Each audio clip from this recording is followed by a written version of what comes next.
I never thought I'd be the kind of guy to tell a story like this, but I guess life has a way of turning you into the person you never expected to become. My name's Jake, I'm 29, and a few months ago, I found out that the two people I trusted most in the world, the woman I loved and the man I called my best friend, had been lying to me in the worst possible way. It's strange how betrayal doesn't hit you all at once. It creeps in slowly, like a cold draft through a broken window. You don't notice it at first. You just feel something off, but you can't quite put your finger on it. That's how it started with Emily. She was my girlfriend of 3 years. We lived together, shared a dog, even talked about getting married someday. I thought she was my forever. And Ryan, my best friend since high school, he was like my brother. We played football together, shared dorm rooms, covered for each other when life got messy. I never thought he'd be the one to stab me in the back, but he did. They both did. It started with small things. Emily stopped laughing at my jokes.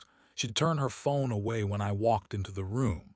She started working late, but her paychecks didn't change. Ryan began to pull away too. He'd cancel plans, ignore my texts, say he was busy. The two people who knew me best suddenly felt like strangers. I asked Emily about it once and she said, "You're imagining things, Jake. You're too paranoid." So I let it go, even though my gut screamed otherwise. One night Ryan invited me over to his place to help him move some boxes. He said his internet was down, so I brought over some tools and stayed late. At some point, he went out to pick up pizza and his phone buzzed on the counter. Normally, I wouldn't touch it, but this time something made me look. Maybe it was instinct. Maybe it was fate. The message on the screen said, "Can't wait to see you again tonight. I'll bring the wine, Emily." My heart just stopped.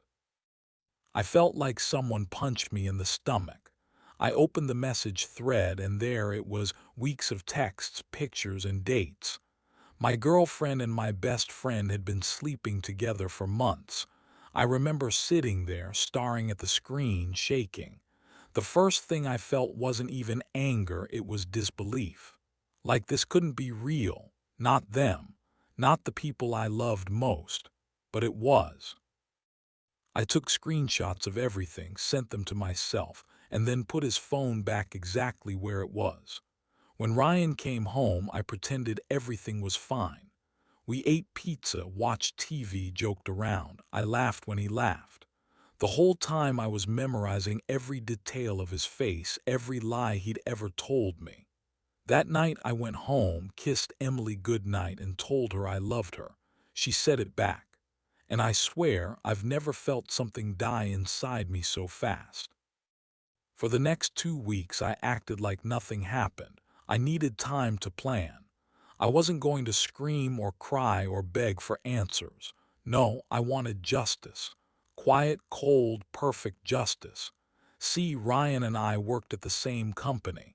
He handled invoices and I knew he'd been doing some shady things, fake vendors, money disappearing into miscellaneous accounts. I'd covered for him once stupidly because he said he'd pay it back. He never did. And Emily. She was applying for a new job at a big marketing firm. She needed references. Guess who she asked to vouch for her? Me. That's when everything clicked. I realized I didn't need to yell or destroy them physically. I could let their own actions destroy them, so I gathered everything. Every screenshot, every fake invoice, every message. I built a little folder called The Truth and waited. Then I sent an anonymous email to HR at our company, attaching Ryan's fraudulent transactions and just for good measure screenshots of him bragging about them to Emily. Within a week he was called into an urgent meeting. 2 days later he was fired. The company filed for legal review. Emily had no idea yet. She still kissed me good morning, still texted me sweet things, still lied through her teeth. The day before her big job interview, I sent the same screenshots to her potential employer. Every message where she laughed about how easy it was to manipulate people, how she deserved better than Jake's boring loyalty. She didn't get the job. When she found out, she came home crying, saying she didn't know why they turned her down. I looked her in the eyes and said, maybe karma finally showed up. She froze, and that's when I told her I knew everything. Every message, every photo, every lie. She tried to deny it, but when I showed her the screenshots, she just crumbled. She said, it didn't mean anything, it was a mistake. But it wasn't a mistake, it was a choice. Every time she went to his apartment, every time she texted him good night while lying next to me, that was a choice. I told her to pack her things and leave. She begged me to talk, to forgive her, said she still loved me. But the thing is, once someone shatters your trust, love isn't enough to fix it. So she left, crying, and I stood there in the doorway watching her go. I thought I'd feel relief, but what I felt was emptiness. The kind of quiet that follows a storm. For weeks after that, I couldn't sleep. I'd wake up expecting to see her next to me, and then remember she was gone.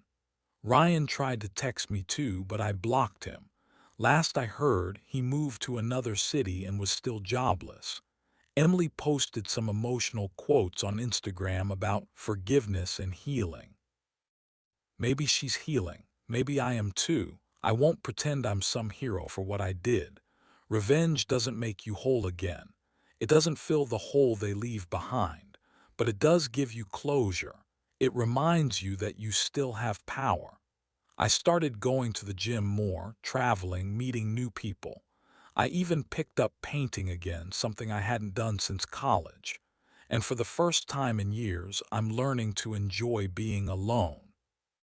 The funny thing about betrayal is that it teaches you what loyalty really means. You start to see who deserves your energy and who doesn't. You realize that peace is better than passion, that silence is better than fake love. Sometimes I still think about Emily and Ryan, not with anger but with gratitude. They showed me what kind of man I never want to be and what kind of love I'll never settle for again. People ask me if I'd ever take her back, and the answer is simple: no. Because once someone shows you who they really are, you believe them. You stop making excuses. You stop trying to rebuild what was never real. So yeah, maybe I lost two people I thought were my whole world. But what I gained was something more important: myself, my peace, my self-respect. And honestly, that's worth more than any relationship. So if you're listening to this and you've been betrayed, hear me out. Don't beg, don't chase, don't destroy yourself trying to understand why they did it. Let them go. Let karma handle the rest. Because the best revenge isn't making them suffer. It's showing them you can rise from the ashes they left behind, stronger, colder, wiser. And when they finally realize what they lost, it'll be too late. Because you'll be long gone, living the life they'll never be part of again.